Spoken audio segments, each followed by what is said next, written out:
अगर आप भी चाहते हैं कि आपन म्यूजिक के वीडियो सबसे पहले आप तक पहुंचे, तो लाल बटन को दबाकर चैनल को सब्सक्राइब जरूर कर ले और साथ में बेल आइकन को दबाना ना भूलें। और जहाँ तक पीने पिलाने की बात है मैडम, मस्ती की जान शराब में जो डूबा ना उभरे जिंदगानी में, शराब में जो डूबा ना उभरे जिंदगानी में, लाखों घर बर्बाद हो गए इस बंद बोतल की पानी में। शराब में जो डूबा ना उभरे जिंदगानी में, लाखों घर बर्बाद हो गए इस बंद बोतल की पानी में। बहारा में पानी गुजर हतिया वो डीजे सचनाला बहारा में पानी गुजर हतिया वो हमारा मालिक के बारा,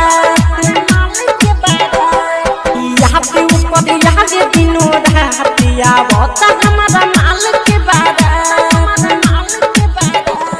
दिल की क्या बात करते हो कि मेरा हाजिर तेरी हर हाल में अच्छा होगा, मेरा इकरार तेरी निगाह से अच्छा होगा।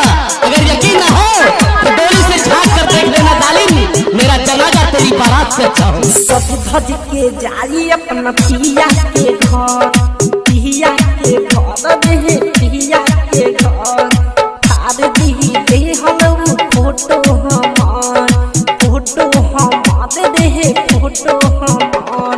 सब भज के जाई अपना पिया के घर, थार दी दे हलऊ फोटो हमार।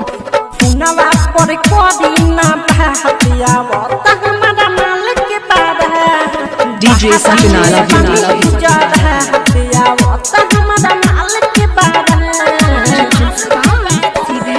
और मोहब्बत की बात की तो कहते हैं कि मोहब्बत करने वाले को दीवाना कह दिया, प्यार में जलने वाले को परवाना कह दिया, दफना दिया मोहब्बत को इन पत्थरों के नीचे। हम लोगों ने उसे ताजमहल का आशियाना कह दिया। संदीप अवधेश के मरल दिया जान, मेरा जाना ज्वाला मरल दिया जान।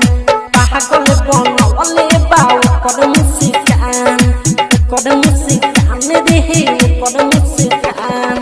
बलवत बलिस्टर के मरल दिया जान, पागल बनवले बाऊ कर मुस्कान।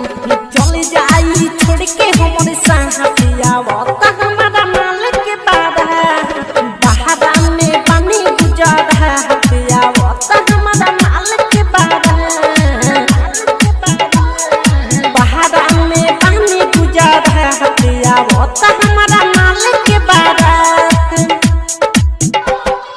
यहाँ पे ऊपर यहाँ के दिनों हतिया वो हमारा मालिक के बारा। डीजे सचनाला